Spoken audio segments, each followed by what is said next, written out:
Eu nunca imaginei que um dia fosse escrever algo assim aqui, mas desde ontem à noite eu não consegui dormir nem por uma hora. Tô com a cabeça girando, o estômago embrulhado e o coração apertado de um jeito que eu nem sei explicar. Eu sei que isso aqui é uma rede social, que todo mundo tem sua vida, seus problemas e seus dramas, mas às vezes a gente precisa soltar, sabe? E eu realmente preciso colocar pra fora o que aconteceu. Talvez seja a única forma de tentar organizar um pouco o que tô sentindo. Antes de continuarmos essa história, gostaríamos de te pedir um favor. Notamos que o canal tem crescido, mas ainda precisamos do seu suporte. E não vai custar nada. Basta clicar no botão de inscrição, curtir o vídeo e ativar o sininho de notificações para receber diretamente um aviso todas as vezes que um vídeo novo aparecer. Agora de volta para a história. Para começar, deixe eu contextualizar. Meu nome é André Nascimento, eu tenho 28 anos, moro em Sorocaba, interior de São Paulo, e trabalho como analista de suporte técnico numa empresa de software. Sou filho único, meus pais sempre foram muito presentes, principalmente minha mãe, a Márcia, de 52 anos, que é professora de literatura num colégio particular aqui da cidade.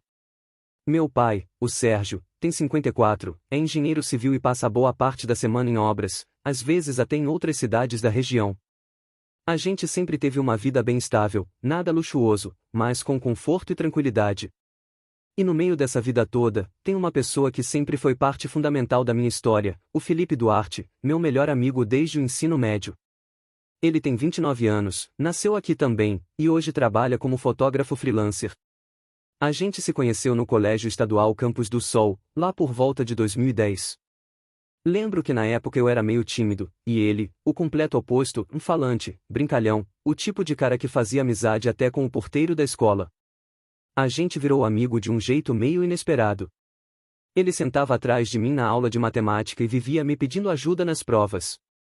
No começo, eu achava ele meio folgado, mas aos poucos percebi que era só o jeito dele de puxar assunto. Quando vi, a gente já estava andando junto no intervalo, jogando bola no fim de semana e passando madrugadas inteiras jogando videogame. Com o tempo, o Felipe virou praticamente parte da família. Minha mãe adorava ele, sempre dizia que era um menino educado e alegre. Meu pai também gostava, mas sempre foi mais reservado, aquele tipo de homem que fala pouco e observa muito. Mesmo assim, em várias ocasiões, o Felipe almoçou ou jantou lá em casa. Ele até chegou a viajar com a gente uma vez, em 2015, para a praia de Ubatuba. O tempo passou, a gente entrou na faculdade e eu fui para ele para publicidade, e continuamos amigos mesmo com as rotinas diferentes. A amizade resistiu a tudo, mudanças, relacionamentos, empregos, crises, tudo. Era aquele tipo de amizade que eu considerava indestrutível. Eu sempre pensei que não existisse segredo nenhum entre a gente. Mas isso mudou completamente essa semana. Na quinta-feira à noite, o Felipe me mandou mensagem dizendo que queria conversar comigo pessoalmente, que era algo sério.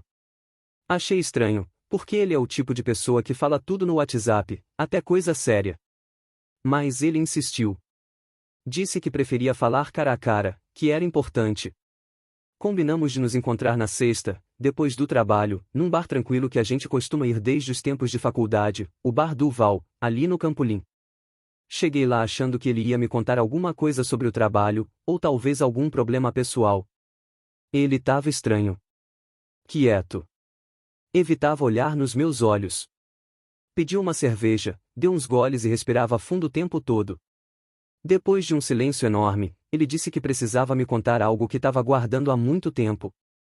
E que, antes de qualquer coisa, eu precisava saber que ele nunca teve coragem de falar por medo de me magoar. Naquele momento, eu senti um frio na barriga, mas ainda não fazia ideia do que vinha. Aí ele começou a falar. Disse que o que ele ia me contar tinha acontecido há alguns meses, mais precisamente em fevereiro deste ano, quando ele tinha passado na minha casa para me chamar para jogar bola num domingo de manhã. Eu não estava em casa, porque tinha saído para ajudar um primo com a mudança. Mas o portão, segundo ele, estava destrancado. E ele, achando que eu estava dormindo, entrou para me chamar. Aí veio o soco.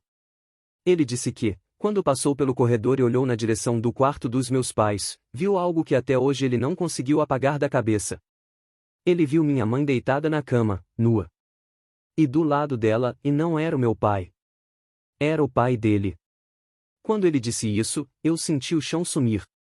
Juro, foi como se o mundo inteiro tivesse parado. Ele continuou dizendo que não era para ter entrado, que se sentia culpado até hoje, que tentou fingir que não tinha visto nada, mas que não conseguia lidar com o peso do segredo.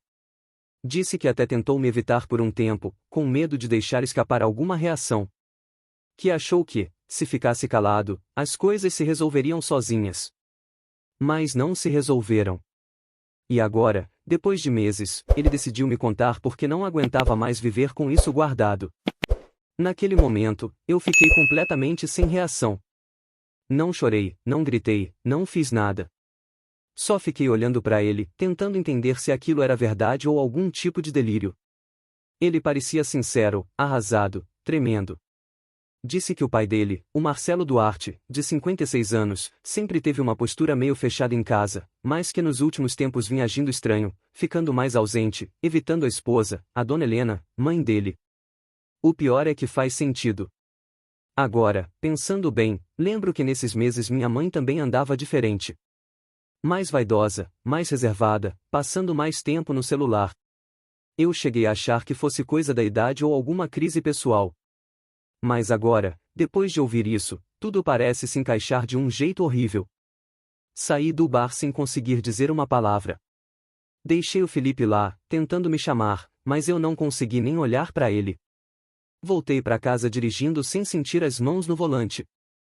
Entrei no meu quarto e fiquei olhando pro teto, tentando entender como tudo aquilo podia ser real. Desde então, minha cabeça não para. Eu olho para minha mãe e sinto uma mistura de amor e repulsa. Ela não faz ideia de que eu sei. Continuo agindo normalmente, me perguntando se quero café, se vou jantar em casa, essas coisas banais do dia a dia. E cada palavra dela parece um peso nas minhas costas. Meu pai, por outro lado, continua o mesmo de sempre. Sai cedo, volta tarde, fala pouco. Eu fico imaginando se ele sabe de algo, se desconfia, se ignora. E o pior de tudo é pensar que o outro homem envolvido nisso é o pai do meu melhor amigo, o cara que me via crescer, que ia buscar a gente na escola, que almoçou na minha casa incontáveis vezes.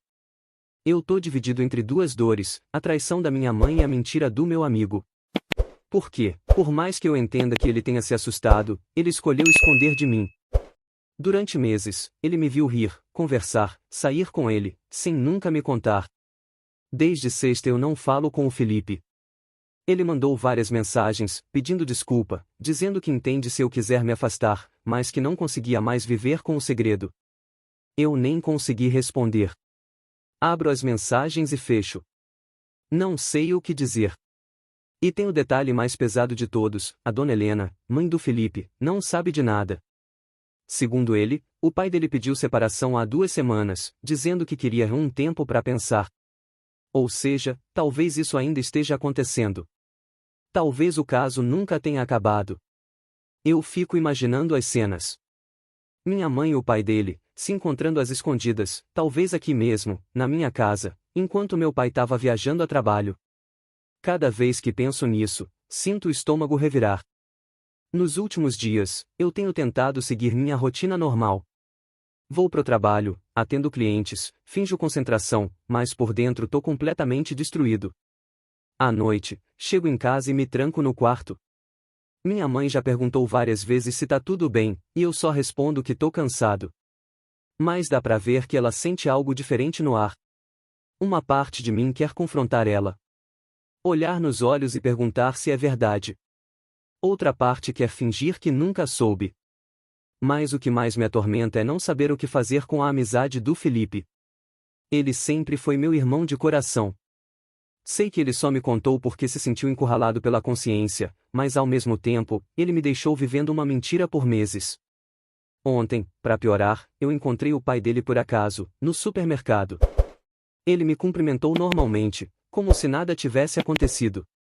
Eu fiquei paralisado, olhando para ele tentando imaginar como uma pessoa é capaz de trair o próprio filho desse jeito.